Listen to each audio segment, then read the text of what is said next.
जवानी के उड़े दहो, मनवा से मनवा के जुड़े दहो।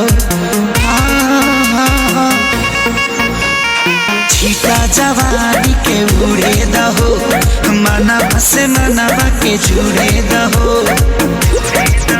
आज सुते दरिया तान की तान की तान की।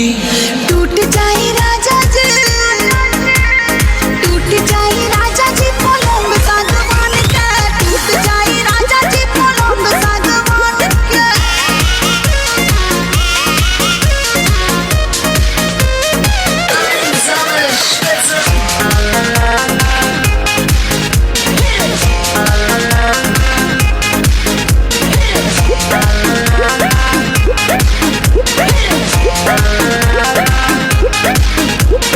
छुए द बदन की देखो न कटन की, चादर बिछा देहनी। पलंग जी मन पिघला देहनी, पलंग पर झुलुआ झुला देहनी। छुए द बदन की देखो न कटन की, चादर बिछा देहनी। पलंग जी मन पिघला देहनी, पलंग पर झुलुआ झुला देहनी। परियार बाटे बेडिया फान के फान के फान के।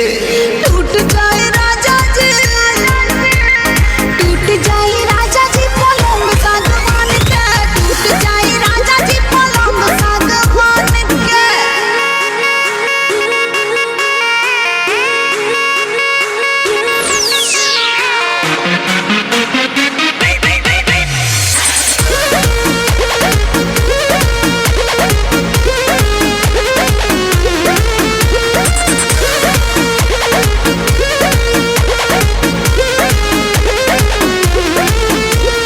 बने तो बेसरमी देहिया में गरमी पैठे लागी हो।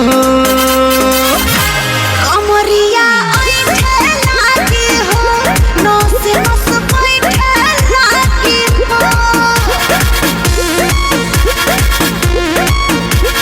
बने तो बेसरमी देहिया